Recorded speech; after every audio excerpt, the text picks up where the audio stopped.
అధికార పార్టీ పైన పటారం లోన లుటారం అన్న చందంగా తయారైందా? పేరుకు నేతంతా ఒకే పార్టీ అయినా అంతర్గతంగా పోరు నడుస్తుందా? అధికార పార్టీ వైఫల్యాలు ప్రతిపక్షాలకు కలిసి వస్తున్నాయా? ఇదే ప్రస్తుతం ఆ నియోజకవర్గంలో వాడివేడి చర్చ. ఎన్నికలకు రోజుల దగ్గర పడుతున్నాయి. అటు అధికార పార్టీకి రోజు రోజుకు ప్రజల్లో ఆదరణ తగ్గుతోంది. ఆ సిట్టింగ్ ఎమ్మెల్యే మొదటి నుంచి చేసిన దోపిడీలు, అరాచకాలు ప్రస్తుతం ప్రతిపక్షానికి కలిసి వస్తున్నాయనే టాక్ నడుస్తోంది. ఇంతకీ ఆ నియోజకవర్గం ఏంటి? అధికార పార్టీ ఎమ్మెల్యే ఎవరు? What the story.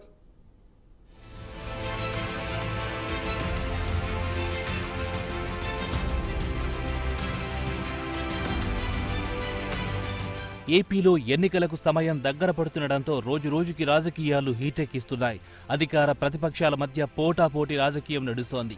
అభ్యర్థులు సై అంటే సై అంటూ బరిలో దూసుకెళ్తున్నారు. ఓవైపు అధికార వైసీపీ తామే గెలుస్తున్నామని చెబుతుండగా, ప్రతిపక్ష టీడీపీ కూటమి తాము అధికారంలోకి రాబోతున్నామంటూ ప్రకటిస్తున్నాయి. మరోవైపు స్వతంత్ర అభ్యర్థిగా బరిలో దిగిన పసుపులేటి సైతం విజయం నాదే అంటున్నారు. వాస్తవానికి వైసీపీకి కడప తర్వాత కంచుకోటగా పిలుచుకునే నెల్లూరు జిల్లాలో పరిస్థితి తారుమారైంది. ప్రధానంగా నెల్లూరు జిల్లా కావలి నియోజకవర్గంలో వైసీపీ పరిస్థితి పైన పటారంలోన లుటారమన్న చందంగా తయారయ్యింది.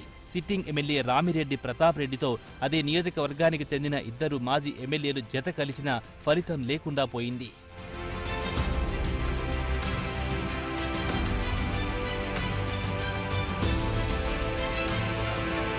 వాస్తవానికి ఎమ్మెల్యే రామిరెడ్డి ప్రతాప్ కుమార్ రెడ్డిపై తీవ్రమైన అవినీతి, దోపిడీ ఆరోపణలు కావలి నియోజకవర్గంలో భారీగా వినిపిస్తున్నాయి. ఎన్నికల్లో ప్రతాప్ రెడ్డి ఘోర ఓటమి పాలు చెందుతారని ఊహించిన అప్పటి వైసీపీ ఎంపీ అభ్యర్థి వేమిరెడ్డి ప్రభాకర్ రెడ్డి ప్రతాప్ రెడ్డిని మార్చాలని జగన్మోహన్ రెడ్డి వద్ద ప్రతిపాదన పెట్టారు. ఆయన మాట చెల్లకపోవడంతో ఆయన తెలుగుదేశం పార్టీలోకి వెళ్లిపోయిన విషయం తెలిసిందే.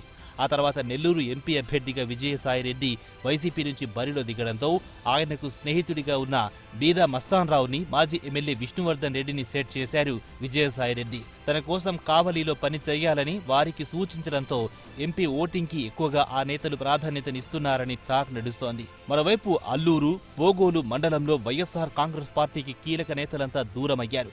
విష్ణువర్ధన్ రెడ్డి వైసీపీలోకి వెళ్లినా తామంతా ప్రతాప్ రెడ్డికి పని చెయ్యమని తెగేసి చెబుతున్నారంట. ముఖ్యంగా గతంలో ప్రతాప్ రెడ్డి, బీదా మస్తాన్ రావులు ఒకే పార్టీలో ఉన్నప్పటికీ మస్తాన్ రావు చేసిన అవమానాలు ఇంకా ఆయన అనుచరులకు భారీగానే గుర్తున్నాయంట. దీంతో ప్రతాప్ రెడ్డికి తాము జై కొట్టలేమంటూ ఆ నేతలే సైలెంట్ అయిపోయారని టాక్. వీటన్నింటినీ టీడీపీ ఎమ్మెల్యే అభ్యర్థి కావ్య కృష్ణారెడ్డి వినియోగించుకున్నారు.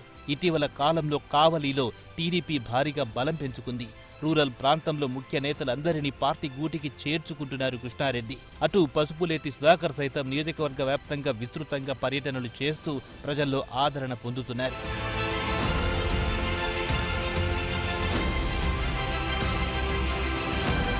కావలి నియోజకవర్గంలో 2 సార్లు ఎమ్మెల్యేగా పనిచేశారు రామిరెడ్డి ప్రతాప్ రెడ్డి. 2014 నుంచి 19 వరకు కావలి నియోజకవర్గంలో అభివృద్ధి పెద్దగా కనిపించలేదు. అప్పట్లో ప్రశ్నించిన ప్రతి ఒక్కరికి తాను ప్రతిపక్షంలో ఉన్నానని, నిధులు లేవంటూ కల్లిబొల్లి మాటలు చెప్పారట ప్రతాప్ రెడ్డి.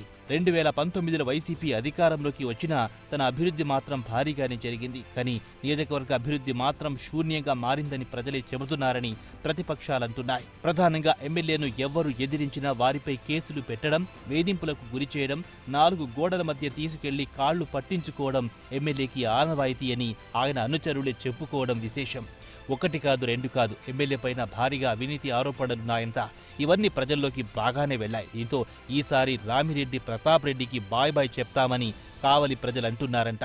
మా ఊర్లో కర్నూతల గ్రామంలో కాలేజీ కట్టిన తర్వాత ఎస్సీ ల్యాండ్స్ కానీ శ్మశానం కానీ కబ్జా చేసి మురుగునీరు వదులుతున్నారని చెప్పేసి మా గ్రామస్తులందరూ రామిరెడ్డి ప్రతాప్ కుమార్ రెడ్డి గారి కాలేజీ ఆర్ఎస్ఆర్ ఇంజనీరింగ్ కళాశాల దానికి డ్రైనేజ్ లేకుండా డైరెక్ట్గా పొలాల్లోకి వదులుతుండలేకే మా గ్రామస్తులు చెప్పడంతో నేను అడిగిన దానికి ఆఫ్టర్ ఎలక్షన్ అయిపోయిన తర్వాత నా మీద కక్ష పెంచి కేసులు పెట్టించారు.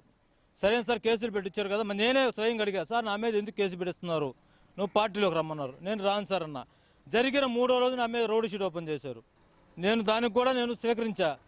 ఈరోజు చెప్తుండా, ఒక దళితుడు కుటుంబానికి నువ్వు చేసిన న్యాయం, నా బిడ్డలను అనాథలు చేశావు, ఒక కుటుంబాన్ని చీకటమయం చేశావు. 19.53% దళిత కుటుంబాలు ఉంటే ఈరోజు దళితులు గుర్తుపెట్టుకోండి. ప్రతాప్ కుమార్ రెడ్డి లాంటి ఒక దళిత ద్రోహి, ఒక హర్ష ఒక్కడే కాదు, తేజ, దుగ్గిరాల కరుణాకరు, ఆదినారాయణ ఇలాంటి నాలాంటి ఎంతోమంది దళితులు ఆక్రందంతో ఇల్లు కట్టుకొని ఆ ఇంటి మీద కూర్చోన్నట్టు ప్రతాప్ కుమార్ రెడ్డి నీకు చెప్తున్నాం, నీ పత్రం ఆరంభం అయింది. ఎమ్మెల్యే గారు మా కొడుకు మీద కక్షాదింపు చర్య చేశారు. అది దృష్టిలో పెట్టుకొని నా బిడ్డ మీద చేయరాని పనులన్నీ చేయించేశారు అందరి చేత. కానీ నా బిడ్డ అట్లాగే తట్టుకొని వస్తా ఉన్నాడు. ఒక రౌడీ షీట్ ఓపెన్ చేయించేశాడు నా బిడ్డ మీద. నా బిడ్డ నక్సలైట్ ఎన్కౌంటర్ చేయించేస్తాను నిన్ను అని బెదిరించేశాడు. అయినా కానీ నా బిడ్డ తట్టుకోలేక కొన్ని ఆర్థిక ఇబ్బందులు కూడా చేశారు. ఆ ఆర్థిక ఇబ్బందులు కూడా మేము తట్టుకోలేక నా బిడ్డ ఇంకా నాకు సావే శరణం, ఇంకెందుకు వీళ్ళ చేతుల్లో పోయి నేను చనిపోవడం మేలు అనుకొని గడ్డి మంది తీసుకొని తాగేసేసి తన ఇంటి వద్ద పడిపోయినాడు. ఆ సమయంలో ఎవరో తీసుకెళ్ళి హాస్పిటల్ అడ్మిట్ చేశారు. అప్పటి నుంచి నా కొడుకు 16 రోజులు కోమాలోకి వెళ్ళిపోయినారు. కానీ ఈరోజు నా కొడుకు బ్రతికాడు కాబట్టి అప్పటి నుంచి మేము కోలుకోలేకున్నాం. ఒక రామిరెడ్డి ప్రతాప్ కుమార్ రెడ్డి ఒక ఎమ్మెల్యేగా ఉండి మా కుటుంబాన్ని ఈది పాలు చేశాడు. మా కుటుంబాన్ని చీకటమయం చేసేసారు. కాబట్టి ఒక దళితుల మీద ఆయన చేసే అరాచకాలు తెలుసుకోండి అయ్యా. ఎమ్మెల్యే గారికి మాత్రం దయచేసి చెప్తున్నా, అందరికీ చెప్తున్నాను అయ్యా ఎవరు ఓటు ఇవ్వకండి అయ్యా, అలాంటి దుర్మార్గుడు ఓటు ఇవ్వకండి అయ్యా. మా గోష్ట వాళ్ళ కుటుంబాన్ని తప్పకుండా కొట్టద్దయ్యా. మేము ఎట్లా అల్లాడుతున్నామో ఆ కుటుంబం కూడా అట్లా అల్లాడుతుంది. మా ఈరోజు కూడా నా బిడ్డ జీవితం నాశనం అయిపోయింది. నా 2 బిడ్డలు చూడండి ఈది పాలు చేసేసాడయ్యా. నా బిడ్డలు నేను ఈరోజు నా వయసులో నేను పోషిస్తున్నానండి. నా వయసు ఎంత అయ్యా? ఈ బిడ్డల వయసు ఎంత అయ్యా?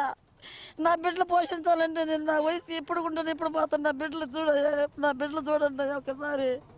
నా బిడ్డ జీవితం నాశనం చేసేసాడయ్యా. నా కొడుకుని నాశనం చేశాడయ్యా.